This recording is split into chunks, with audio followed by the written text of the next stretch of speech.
just introduce and then hand over to our guest. My name is Richie Mersey, and I'm the Director for the Climate and Energy Program at the Australia Institute.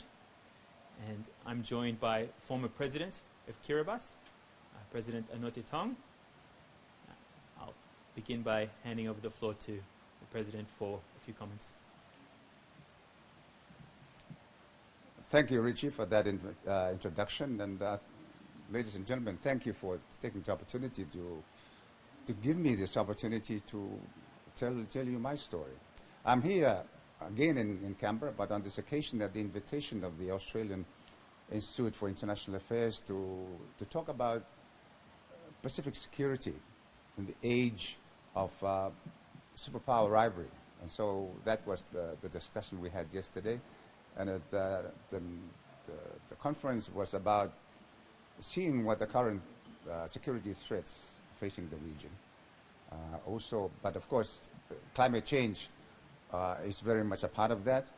The perceived challenge that China poses for the region is also a part of that. And so that has been the focus of the discussions we've had yesterday, which in a sense are very timely given what's just happened recently in Tuvalu and the Pacific Islands Forum, that meeting that took place, and the clear focus that the Pacific Island countries, the leaders, that climate change is an existential threat, and the pressure that was being put on your government to try and provide the kind of leadership that is necessary to take this region forward.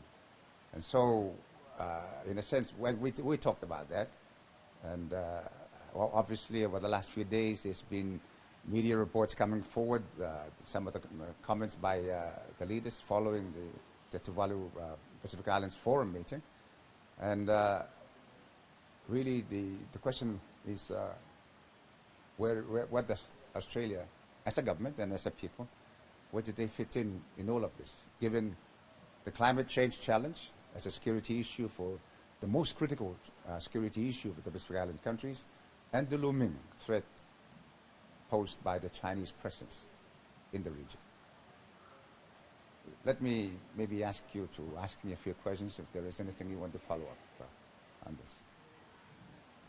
Could I get your response to the Deputy Prime Minister's comments that Pacific nations will be okay, that Australia provides them aid, and that many of the people from their country see to the work and that they will quite survive?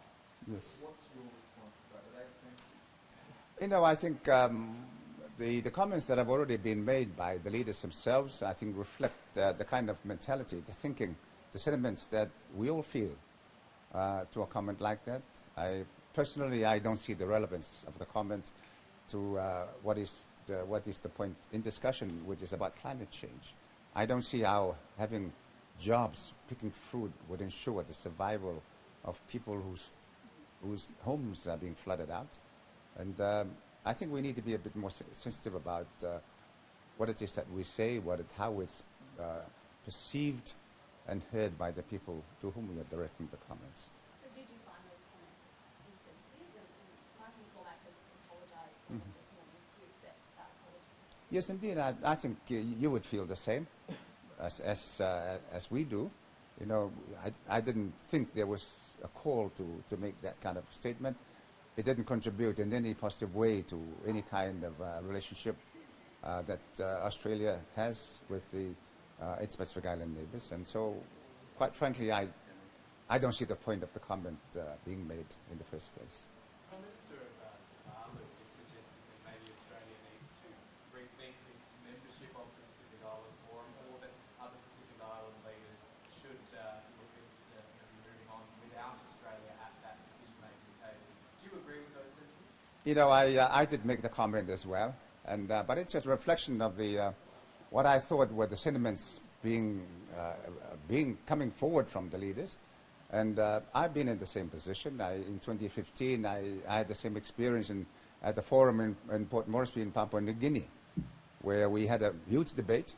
You had a different prime minister at the time, but Australia was still peddling this position that climate change is not as important as because to cut emissions would mean that your economies would suffer, that your standard of living would be lowered, would be affected. But our response has always been the same. It's not about the economics. It's not about politics. It's about the survival of people. We've got to understand that climate change is not a national issue. It's an international issue. It's a global issue which we need to work together. The time that I used to talk about climate change a few years back, it was about the survival of countries like mine. But today, we are hearing that it's about the very existence, the continued existence of humanity. And so the game has changed. Australians must learn to understand that they have as much at stake as we do. The difference is we would go first, but they would follow. And that is the reality of the science coming forward. There's no science to contradict that. And so we must be responsible to respond as necessary. So Michael McCormick has apologised, but do you think there's any underlying sense of racism in those comments? Well, I don't know the gentleman, and I cannot read behind his comments. But it's whether racism or what, it's not becoming of somebody in a position of responsibility to make a comment like that. I mean, if you're drunk and in a bar, it would be an appropriate place and time to make the comment. But if you're speaking as a leader, really, it is not appropriate. Earlier this week, you said that the position of Australia and the fact that it is putting a lot of Pacific Island nations offside could lead to the perception in the Pacific that Australia is seen as the lesser of two evils when it comes to China. Right. How do you reconcile that position with the fact that China is one of the world's largest polluters? Isn't it a case of looking at, doesn't that seem hypocritical, criticising Australia for its carbon emissions, but then potentially saying that you would back China or look to China for further investment and support in the region that they are far and beyond? Okay, I think you must take the comment in the context of in which it was made. And really I was reflecting on the comment that was actually made by one of the leaders themselves. And I think it was the Prime Minister of Fiji who said that there's nothing to be worried about with China. In fact, they respect us. They don't, I think in his own words, he felt that he was being insulted. There was condescending relationship with Australia, and which the Chinese do not do. Okay, and but the point really is, we're not talking with China. We're not discussing. We're not at the meeting with China. We're not at the table with China. We're at the table discussing with Australia what their position is. I don't know what Chinese position is. We have not spoken to China.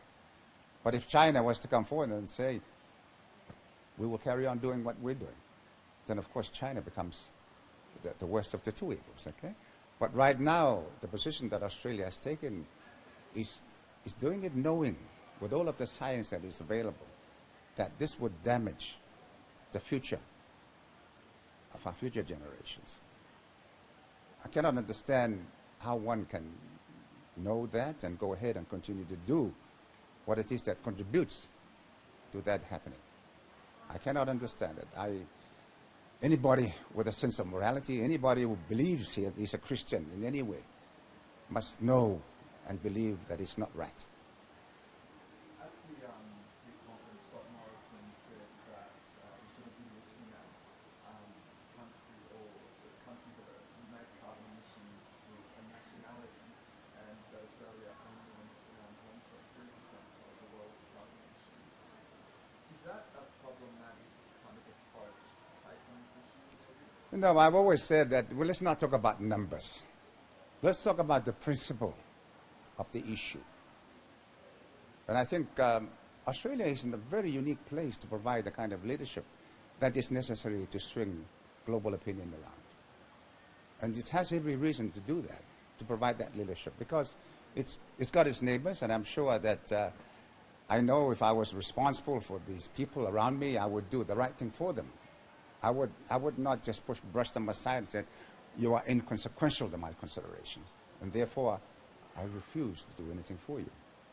And I think Australia is obligated by the very fact that it has the capacity It's obligated to do what needs to do in order to provide the leadership and lead the battle.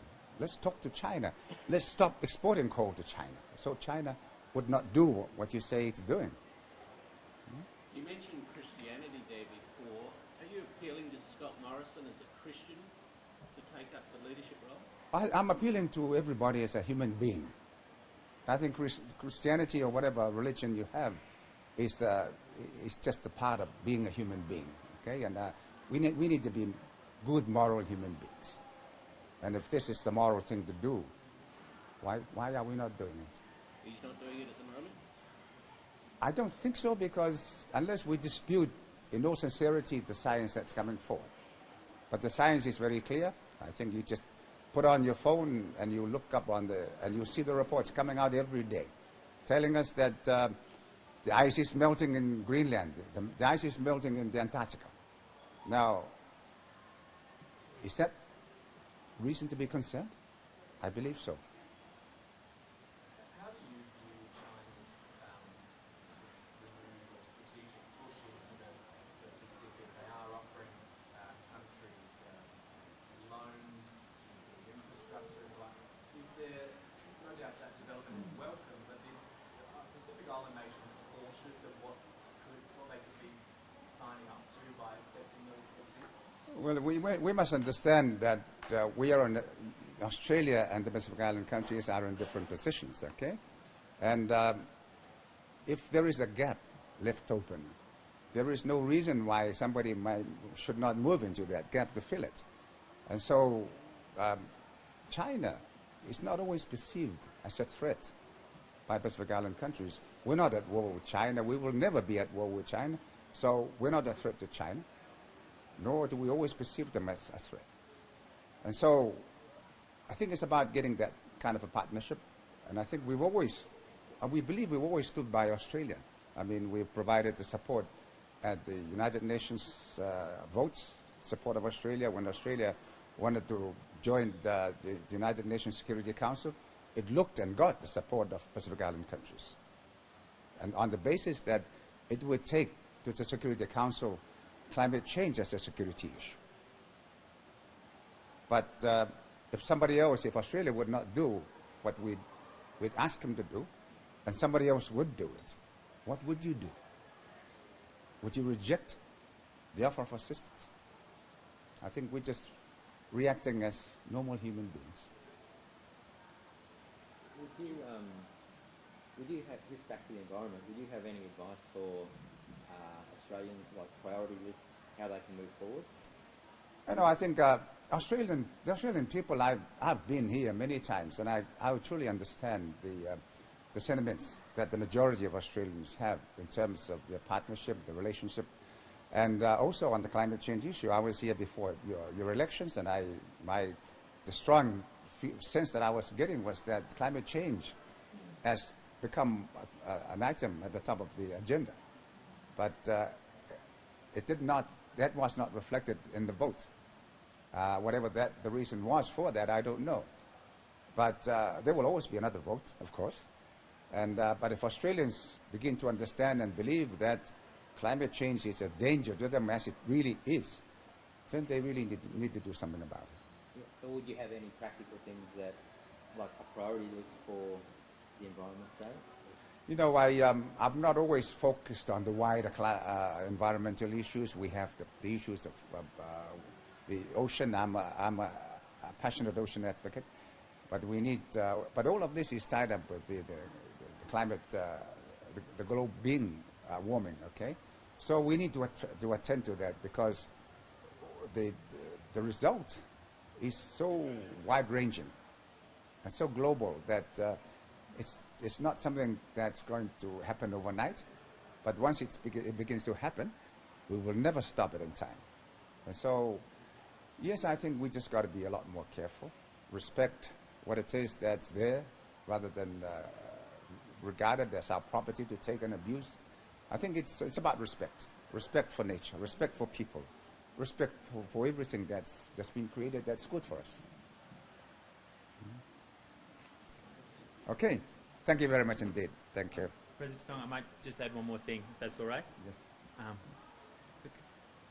Prime Minister Morrison claims that Australia is a member of the Pacific family, yet he turned his back on their greatest concern. Now, Pacific leaders will go to the UN Climate Summit next month in order to seek their survival after Australia's turned its back. World leaders will gather in New York for the Climate Summit. It's a question whether Prime Minister Morrison will attend or whether he'll skip out on this important event. Prime Minister Morrison carried a lump of coal around Parliament. Now he appears to be putting his fixation with coal ahead of the Pacific survival. Prime Minister Morrison claims that Australia is a member of the Pacific family. The same does not go for China. And the Pacific are turning to Australia to step up on climate change.